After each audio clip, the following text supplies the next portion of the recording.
But today, I actually want to talk to you about 3 things to remember when you're setting up your intentions for the 2021 year. So I want you to think about when you go on vacation, which for some of us has been a really long time considering 2020. Hopefully it'll be soon that you'll be planning your next vacation. Suzanne, I'm so glad you got your honeymoon vacation in before all this went down last year.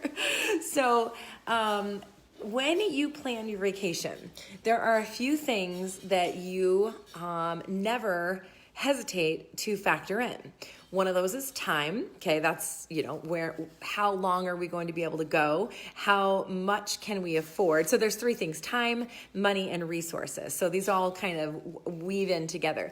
But when you plan that vacation, you always look at the cost, right? We got to figure out how much is it going to cost and can I afford this? And if I can't afford it right now, what can I do to afford it by the time my vacation time comes up, right? So there's your time, the cost or your money. When it comes to time, how long is this vacation?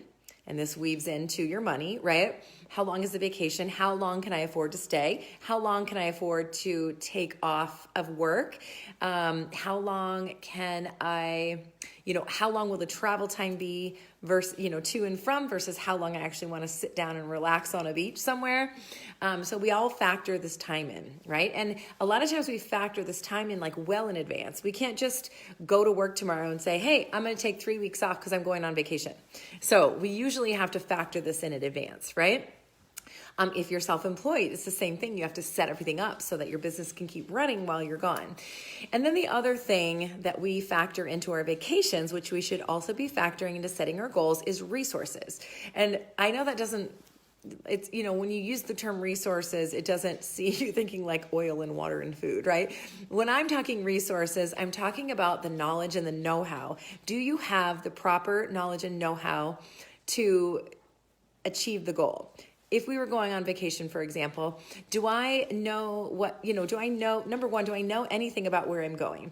Do I know what the surrounding area is like? Do I know where there's places to eat? Do I know how I'm going to am I gonna have to take a bus to get to some like remote island, or do I have to take another jumper plane? Do I know like what the financial considerations are there? Do I know, is there a hospital nearby if I need a hospital? What's my emergency plan if something goes crazy while I'm gone? So we spend so much time mapping these things out. What activities am I going to do? How far away are they? Let's say we're going to Disneyland, right? We have to think about this. Okay, where am I going to fly in? How am I going to get from the airport to my hotel? How close to Disneyland am I going to stay? When we're in Disneyland, are we going to eat in Disneyland every single night? Are we going to eat in our hotel? Are we going to bring food with us? What are we going to do? So we factor all of these things, right? Are we just going to Disneyland? Are we going to California Adventure? Are we going to Universal Studios? How are we going to get to Universal Studios, right? We spend so much time mapping out these vacations and all the little pieces that go along with them, but we spend so little time mapping out our goals. We set a goal out there, and it's more like, I think that this is the difference between a resolution and an intention, is that we set a resolution. It's like we kind of stick it out there, or a goal. We just sort of stick it out there like, yes, I would love to lose 10 pounds. But we don't ever, I shouldn't say ever. We very often, what I see, people put the goal out there, but they don't factor in these other pieces. Do I have the time to achieve this goal? Do I have the finances to do whatever I need to do to achieve the goal? Do I need to have finances to join a gym, hire a personal trainer, buy the groceries that are provided, that will provide me the food to get to this goal? Do I have or maybe a meal plan? Maybe I need to buy a meal plan. Do the supplements maybe that I need? Do I have the dollars set aside for this goal? And then the resources. Do I even know how to get to this goal? Do I have the proper education and understanding how to get to this goal? So when you're setting a goal, this is why I do the goal workshop and I make it super long and deep, because when you sit down and really dig into it, it becomes so much more real and tangible when you've mapped it out. I have an email going out to my email list on Saturday. So if you're on my email list, keep your eyes open for it.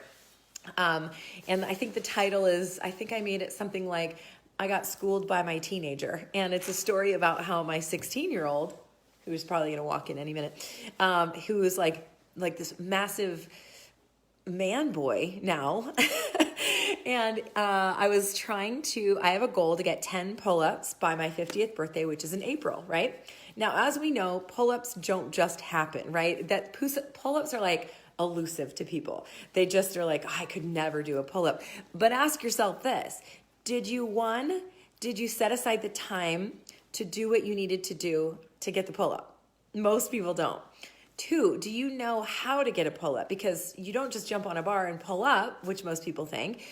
Did you set aside the time and the knowledge to figure out what kind of workouts and exercises do I need to do to support me getting a pull-up? And when it comes to finances, do I have access to a gym? Do I need to buy a pull-up bar? Do I need to buy some resistance bands? Things like that. So all that to say that I had it all mapped out because I know things, right? That's what I do. So I had it all mapped out for how to get my 10 pull-ups by April 13th. So far, I'm a little behind. I might have been a little vigorous with my mapping, but that's the learning curve, right? So I sent my son a picture, a little video. I got 4 pull-ups one day, about a month ago.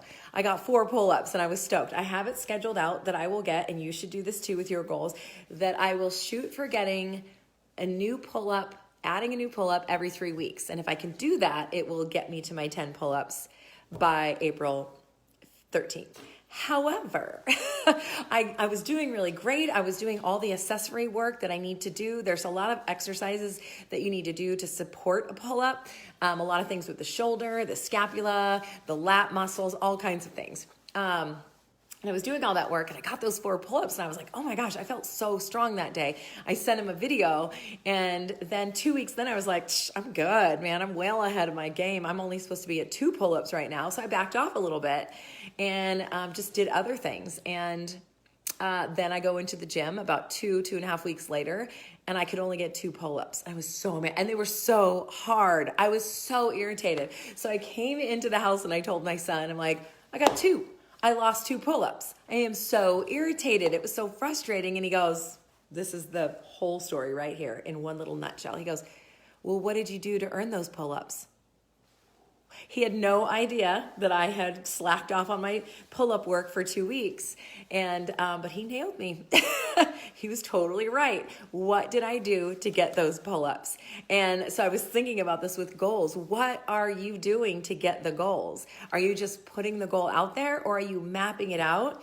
And are you determining if I have the right time frame set in mind? Do I even have time to get this goal? Do I have the resources to get this goal? And do those resources require finances? And have I set aside some finances to reach the goal? I think a lot of times people think about fitness as being free. And I mean, it totally can be. You can do a lot with your body. You could do a lot with, training outdoors. There is no reason you have to join a gym. But if you need the coaching, if you need the skill and the knowledge to figure out how to get to that goal, then you should look at budgeting in for a gym or a personal trainer. And a lot of times, I think I said this yesterday on my live stream, that I'll have people tell me, I know exactly what to do. I just need someone to tell me to do it. But then when they get in here and we get them going, they start to realize, oh, I actually didn't know what to do. And so I need to know what to do and someone to tell me to do it. So I want you to think about those 3 things. Your time. Have you factored enough time to reach that goal into your calendar? Your finances. Have you budgeted money to get the things that you need to put into place? The knowledge, the resources, the tools, the exercise equipment, those things that you need to help you get the meal plans, the budgeting for food, things like that. And do you have the resources, right, to get to the goal that you're looking for? Do you know how to map it out? Just like you would spend all of this time researching your vacation, have you put that kind of time and commitment into reaching those goals? So you can feel free to answer me in the comments if you've ever done that and spent that kind of time really digging into your goals. So I highly recommend, a weekend is coming up. Start thinking about some goals and start spending some time mapping this out and digging into this. One of the things that we're going to go over in the goal setting workshop is strengths and weaknesses and opportunities and threats. It's our little SWOT analysis that we do. Having the ladies go through and figure out what it is that keeps them from the goal and what tools, opportunities, resources, what do they have available to them that will help them, that they can use to get to the goal. It seems so simple, but so many times we don't think of these things. How can I support this goal? We just jot it down on a sticky note and hope that it happens. But that's not really how it goes. Like I said, pull-ups don't just happen. Most goals don't just happen. Here's one little tip to help you. Actually, it's a big tip to help you get way further down the path in your goals. So 2% of the people in the world that set goals write their goals down.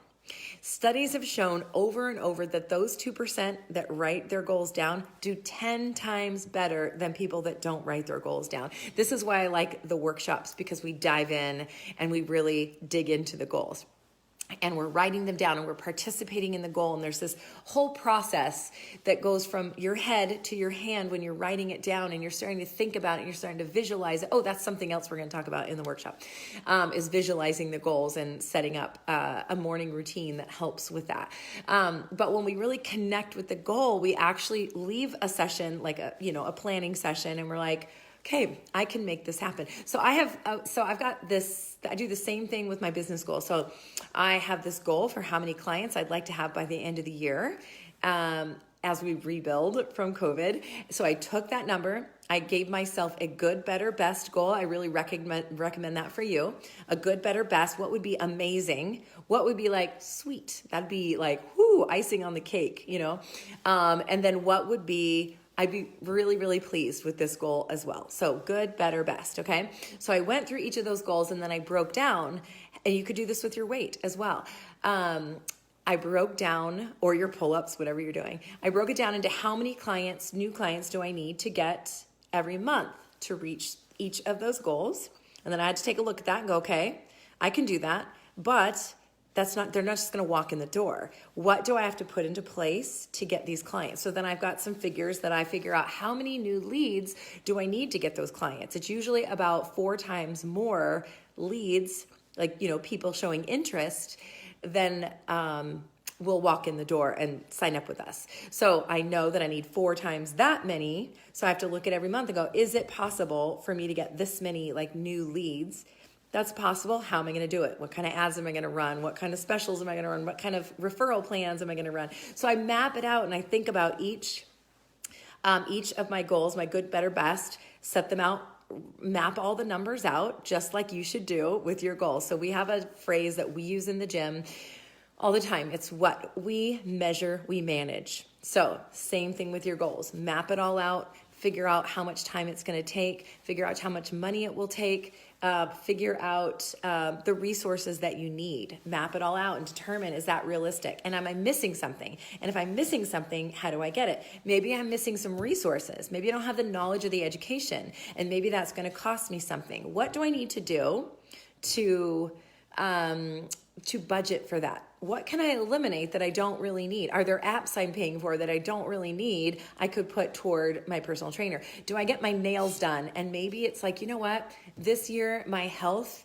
is so much more important than my nails looking pretty. Or maybe there's another alternative. Maybe I could do my own nails, or maybe my friend and I could swap doing each other's nails, or whatever it is. But start getting creative and looking around at that and determine where your priorities are. I've had so many people in the last few weeks that have been calling in to get started because it's the new year, right?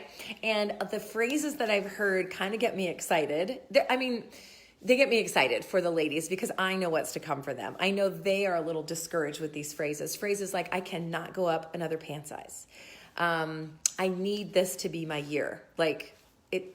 Because of medical reasons or mental reasons, as in I am fed up with being discouraged.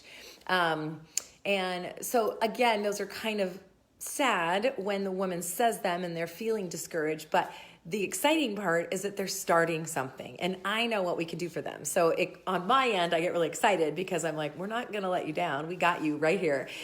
So I got 2 ladies coming tonight that have a pretty cool goal. And so I'm really excited to see what we can do with them. So I get excited, even though some of the ladies are, they come in and they're a little nervous. And a lot of times I think that is because all the stuff I just talked about, setting the goals. Hi, ladies that just came on.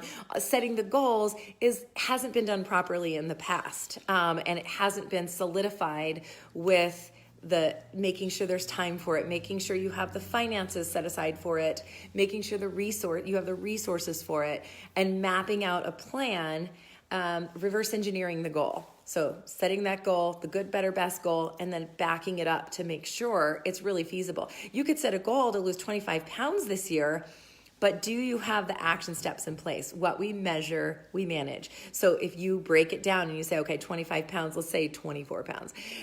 In fact, I did this with my clients. This is goal week. So I'm going around to each of the small group clients and kind of backing them into a corner and saying, okay, it's time to set some goals. We have some goal sheets that we keep for them in the gym. So at any time, any of the trainers can open up the sparkly pink notebook and say, Laura, how's it going on this thing? This is our goal. We're going to lose 10 pounds by March 15th.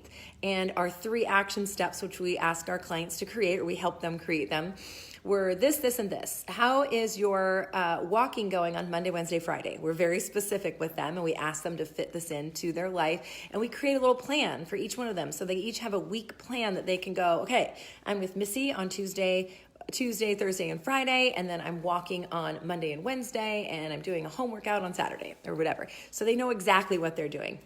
And then we ask them, how are you doing on those things? When you have that consistent map of what it takes to get to your goal, it is so much easier.